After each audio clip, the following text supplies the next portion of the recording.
నాగేశ్వర్ గారు, ఇందాక మనం బీజేపీ తెలుగు రాష్ట్రాల్లో బీజేపీ బిగ్ బెనిఫిషరీ ఈ అంశాల గురించి మాట్లాడుకున్నాం. అయితే గతంలో మీరు అన్నారు ఏది ఏమైనా ఎవరు గెలిచినా ఎవరు గెలవని మొత్తానికి ఓవరాల్ సినారియోలో పవన్ కళ్యాణ్ అనే వ్యక్తి man of the match, Pawan Kalyan game changer అని ఫస్ట్ మీరే అన్నారు ఇదే షోలో. సో ఏంటి ఇప్పటికీ ఇన్ని విశ్లేషణల తర్వాత కూడా ఇంకా అదే స్టాండ్లో ఉన్నారా మీరు? అంటే గేమ్ రిజల్ట్ లేకముందు గేమ్ చేంజర్ అని నేను ఎట్లా అంటాను అనలేదు. నేను అన్నది ఏంటంటే మీరు అన్నది మ్యాన్ ఆఫ్ ది మ్యాచ్ అన్న, మ్యాన్ ఆఫ్ ది దాంట్లో డౌట్ లేదు. గేమ్ చేంజర్ అంటే గేమ్ చేంజ్ అయితే గేమ్ చేంజర్ ఉంటాడు, గేమ్ చేంజ్ కాలేదనుకోండి. అఫ్ కోర్స్ ఆ మేరకైనా గేమ్ చేంజ్ చేశాడు, అందులో డౌట్ లేదు. కానీ మెయిన్గా man of the match real hero. 100% I still stand by. Me result తర్వాత కూడా చూడండి, పవన్ కళ్యాణ్ స్ట్రెంత్ పెరుగుతుంది. ఆయన జనసేనలో ఒక్కటే సీట్ వచ్చింది లాస్ట్ టైం, ఈసారి ఖచ్చితంగా అంతకన్నా ఎక్కువ వస్తాయి. లాస్ట్ టైం 6 నుంచి 7% ఓటింగ్ వచ్చింది, ఈసారి ఖచ్చితంగా అంతకన్నా ఎక్కువ ఓటింగ్ వస్తుంది. అఫ్ కోర్స్ ఆయన తక్కువ సీట్లో పోటీ చేశాడు, సో మనము ఎక్స్ట్రాపులేట్ చేసుకోవాల్సి ఉంటుంది స్టాటిస్టికల్గా. అప్పుడు 20-21 సీట్లో పోటీ చేశాడు, దాన్ని లాస్ట్ టైం పోటీ చేసిన సీట్లతో మనం ఎక్స్ట్రాపులేట్ చేసుకుంటే ఇంతకన్నా డెఫినెట్గా ఎక్కువ ఉంటుంది. అలాగే లాస్ట్ టైం ఆయన గాజువాక్లో భీమవరం 2 చోట్ల ఓడిపోయాడు, ఇప్పుడు ఖచ్చితంగా పిఠాపురంలో గెలుస్తారు నా అంచనా.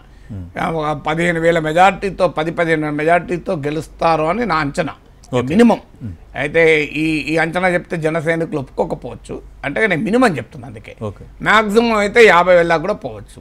సో ఒకవేళ బాగా ఊపుంటే 50,000 మెజార్టీ కూడా పోవచ్చు, కానీ 10-15 మెజార్టీతో అయితే గెలవను. అల్టిమేట్గా మెజార్టీ ముఖ్యం కాదు. పవన్ కళ్యాణ్ అని నేను ఆంధ్రప్రదేశ్ శాసనసభ సభ్యుడిగా ప్రమాణం చేస్తున్నానైతే గ్యారెంటీ అంటాడు ఈసారి. పవన్ కళ్యాణ్ అభిమానులకు కావాల్సింది అదే కదా. సో అందువల్ల రేపు కూటమి అధికారంలోకి వస్తే ఉప ముఖ్యమంత్రి అవుతాడు, రాకపోయినా ఒక బలమైన ప్రతిపక్ష నేతగా పవన్ కళ్యాణ్ ఆంధ్రప్రదేశ్ అసెంబ్లీలో అడుగు పెట్టబోతున్నాడు, ఇందులో డిస్ప్యూటే లేదు కదా. సో ఇవన్నీ కూడా పవన్ కళ్యాణ్ పెరుగుతుంది. ఎందుకు మరి ఇలా సాధ్యమవుతుంది? పవన్ కళ్యాణ్ చేసింది ఏంటి? ఒకటి, ఆంధ్రప్రదేశ్లో టీడీపీ జనసేన కలవడం ద్వారా 2 బలమైన సామాజిక వర్గాలు కలిశాయి, కమ్మ కాపు. మనందరికీ తెలుసు, వంగవీటి రంగా కాలం నుంచి కూడా గత 30 ఏళ్ళుగా మనకు తెలుసు, కమ్మ కాపుల మధ్య ఒక సయోధ్య అనేది ఒక అన్నేచురల్ సోషల్ కోఎలిషన్, అసహజమైన సామాజిక సంకీర్ణం, అసహజమైన రాజకీయ సంకీర్ణం. కొంత ఎన్టీ రామారావు టైంలో కొంత కలవచ్చు, బట్ స్టిల్ వెరీ అన్నేచురల్. కొంత 2014లో కొంత కలవచ్చు, కానీ నాకు తెలిసినంత వరకు నేను ఒక 30 ఏళ్ళుగా రాజకీయాలు పరిశీలిస్తున్నా, ఈ స్థాయిలో కమ్మ కాపు పొలిటికల్ కెమిస్ట్రీ ఎన్నడూ లేదు. సో ఇర్రెస్పెక్ట్ ద రిజల్ట్, నేను ఫలితం ఎలా ఉన్నా కూడా నా స్టాండ్ ఇది. ఇది ఎలా సాధ్యమైంది? ఎప్పుడు కూడా ఇలా సాధ్యం కావటానికి ఒక బలమైన పొలిటికల్ నరేటివ్ ఉంటే సాధ్యమవుతుంది. అంటే ఒక రాజకీయ వృత్తాంతం ఉండాలి. ఎందుకు కలవాలి ఇద్దరు? అసహజమైన కలయిక, there should be some reason కదా. ఇప్పుడు మీరు ఇంటి పక్కోళ్ళు పక్కింటి ఆయనకు మధ్య గొడవలు ఉంటే మాట్లాడుకోరు, కానీ ఇద్దరు ఎప్పుడు కలుస్తారు? ఒక పెళ్లి జరిగితే ఎవరి ఇంట్లో అప్పుడు కలుస్తారు, లేదంటే ఒక దొంగ వస్తే కలుస్తారు, అంతే కదా కలిసేది. అంటే ఏదో ఒక అంశం ఉండాలి. సో మీకు న్యూటన్ ఫస్ట్ లా అదే కదా, లా ఆఫ్ ఇనర్షియా అంటారు. So every body continues to be in the state of rest or of uniform motion unless it is acted upon by external force. అంటే బయట నుంచి ఏదైనా శక్తి ప్రభావం ఉండేంత వరకు ఒక స్టేట్లో ఉంటాయి, అంటే మోషన్లో ఉన్న ఇనర్షియాలో ఉన్న అలాగే ఉంటారన్నది. సో లా ఆఫ్ ఫిజిక్స్ను కనుక పాలిటిక్స్కి అప్లై చేస్తే ఈ 2 సామాజిక వర్గాల ఒక అసహజ కలయికకు బయట నుంచి వచ్చిన ప్రెషర్ అండ్ ఫోర్స్ ఏంటి అంటే, పవన్ కళ్యాణ్ పేర్కొన్న వైసీపీ వ్యతిరేక ఓటు చీలకూడదు అని. గత కొన్ని నెలలుగా చాలా సస్టైన్డ్ క్యాంపెయిన్ పవన్ కళ్యాణ్ నడిపాడు. దాంతో జనసేనలో కూడా ఎవరికైనా భిన్నాభిప్రాయం ఉన్నా వాళ్ళు పక్క జరిగిపోయారు తప్ప చేసేది లేదు. సో అందువల్ల ఒక బలమైన పొలిటికల్ నరేటివ్ను ఆంధ్రప్రదేశ్ ఓటర్లలో పెట్టి తన టీడీపీతో జనసేన పొత్తుకు ఒక భూమికను, కమ్మ కాపుల కలయికకు ఒక ప్రాతిపదికను ఏర్పరచడం ద్వారా ఈ స్థాయిలో పోటీకి తీసుకొచ్చాడు. ఇది మొదటిది పవన్ కళ్యాణ్ సాధించిన విజయం. రెండవది, పవన్ కళ్యాణ్ ఒక బలమైన పొలిటికల్ అరిథమెటిక్ను ఒక కీలకమైన ప్రాంతాల్లో సాధించాడు. ఎందుకంటే వైసీపీకి 151 సీట్లు వచ్చి టీడీపీకి 23 సీట్లు వచ్చాక ఇక వైసీపీని ఓడించడం ఈ టర్మ్లో సాధ్యం కాదు. ఎందుకంటే సెకండ్ టర్మ్ నార్మల్గా కేసీఆర్కి వచ్చింది, చాలామందికి వచ్చింది. అసలు అనేటువంటి ఒక నిస్సహాయ స్థితిలో వైసీపీ వ్యతిరేక శిబిరం ఉన్న సమయంలో ఒక పొలిటికల్ అర్థమెటిక్ తీసుకురావడం ద్వారా కాన్ఫిడెన్స్ క్రియేట్ అయింది. సిబిఎంస్ అంటారు, కాన్ఫిడెన్స్ బిల్డింగ్ మెజర్స్ అని. ఏంటది? మీకు ఇప్పుడు గోదావరి జిల్లాలు తీసుకుంటే, కృష్ణా గుంటూరు జిల్లాలు తీసుకుంటే, టీడీపీ జనసేన కలయికతో మేము జగన్తో కొట్లాడగలము అని జగన్ వ్యతిరేక శిబిరానికి ఒక విశ్వాసం వచ్చింది. ఈ పొలిటికల్ అర్థమెటిక్ తీసుకొచ్చింది పవన్ కళ్యాణ్ కదా. ఇది రెండవది. మూడవది, బీజేపీ మనందరికీ తెలుసు చివరి నిమిషం వరకు కలవటానికి సిద్ధపడలే. సో లాస్ట్ మినిట్ వరకు కలవలేదు.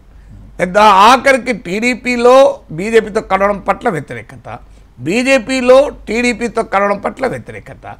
అందువల్ల బహుశా బీజేపీ ఎన్డీఏలో టీడీపీ చేరదు అని తెలుగుదేశం వర్గాలు కూడా భావిస్తున్న సమయంలో జనసేన పుణ్యమా, పవన్ కళ్యాణ్ దౌత్యమా, ఏదైనా కానివ్వండి, బీజేపీని టీడీపీని కలిపడం క్లియర్గా పవన్ కళ్యాణ్.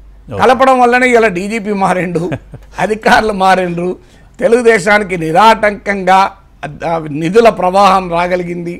సో ఇవన్నీ ఎలా జరిగాయి? ఇవన్నీ పవన్ కళ్యాణ్ బీజేపీని తీసుకురావడం. లేదు. మూడవది, నాలుగవ పరిణామం ఏం మార్చాడు అంటే, టీడీపీ యొక్క క్లిష్టమైన సమయంలో ఉన్న పరిస్థితుల్లో చంద్రబాబు నాయుడు అరెస్ట్ అయ్యాడు. లోకేష్ న్యాయవాదులతో చర్చించడానికి కోట్ అండ్ కోట్ ఢిల్లీలో ఉన్నాడు చాలా రోజులు మీరప్పుడు. సో ఇక్కడ ఆంధ్రప్రదేశ్ క్షేత్రంలో ఎవరు లేరు. తెలుగుదేశం పార్టీ ఒక నిర్వీర్యం, శ్రేణుల్లో ఒక నిస్పృహ, ఏం చేయాలనో అర్థం కాని పరిస్థితి. అలాంటి సిచ్యువేషన్లో రాజమండ్రి సెంట్రల్ జైలు దగ్గర పవన్ కళ్యాణ్ ప్రత్యక్షమయ్యాడు. సో చంద్రబాబు నాయుడు కలిసి వచ్చి ఒకవైపు బాలకృష్ణ, మరోవైపు లోకేష్ ఉండగా సెంట్రల్ మధ్యలో పవన్ కళ్యాణ్ ఉండి మేము టీడీపీతో పొత్తు పెట్టుకోబోతున్నాం అన్నాడు.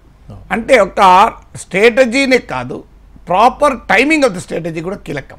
ఒక వ్యూహమే కాదు, ఆ వ్యూహానికి ప్రాపర్ టైమింగ్ పెట్టాడు. ఈ ప్రాపర్ టైమింగ్ పెట్టడం వల్ల తెలుగుదేశం శ్రేణుల్లో ఒక ఉత్సాహాన్ని తీసుకొచ్చాడు. తెలుగుదేశం పార్టీ కన్నా కూడా ఆ టైంలో పవన్ కళ్యాణ్ ఎక్కువ ఫైట్ రోడ్డు మీదకి వచ్చాడు. సో టీడీపీ శ్రేణుల్లో ఒక నూతన ఉత్సాహాన్ని తెచ్చాడు. జనసేన పట్ల టీడీపీ వాళ్ళలో ఒక కమిట్మెంట్ పెంచాడు. నిజంగా చెప్పాలంటే టీడీపీ ఓస్ గ్రాటిట్యూడ్ టు పవన్ కళ్యాణ్. అందువల్ల ఇవాళ జనసేనకు ఓట్ ట్రాన్స్ఫర్ కావటానికి కూడా ఇదే కారణం. ఓట్ ట్రాన్స్ఫర్ కాకపోతే అంతగానో అన్యాయం ఇంకోటి ఉండదు. సో అందువల్ల ఇది ఒక నాలుగవ కారణంగా ముందుకొచ్చాడు.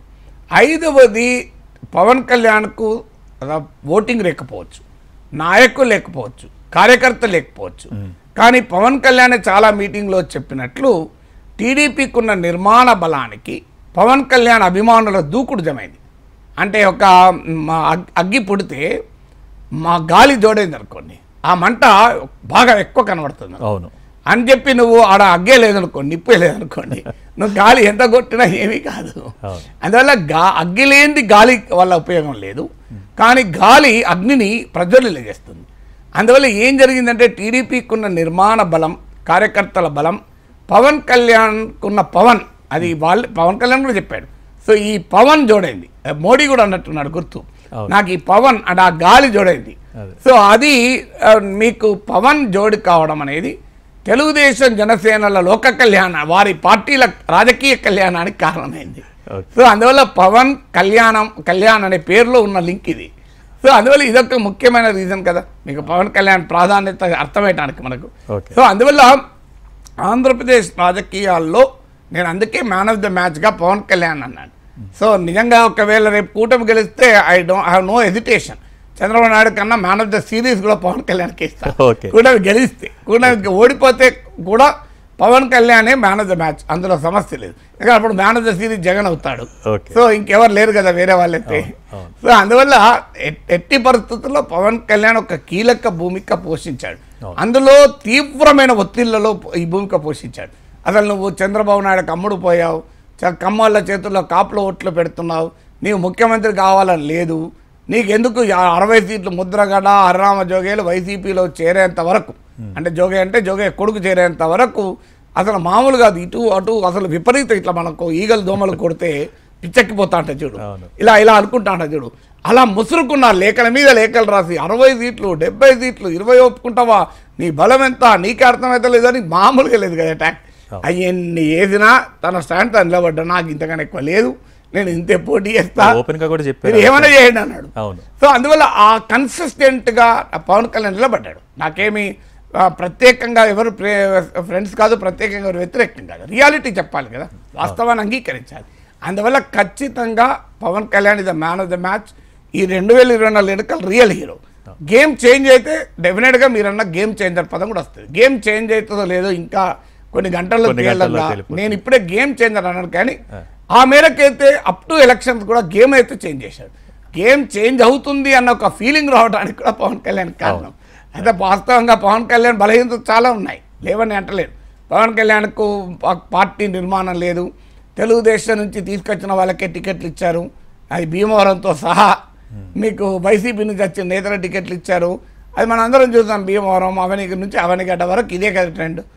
సో కానీ వ్యూహాత్మకంగా రాష్ట్రం అంతా పోటీ చేయలేదు. మీరు గమనిస్తే పవన్ కళ్యాణ్ ఏ బెల్ట్లోనైతే టీడీపీ జనసేన కమ్మా కాపుల కలయిక వల్ల వచ్చే ఒక ఒక క్వాలిటేటివ్ చేంజెస్ అక్కడే పోటీ చేశారు.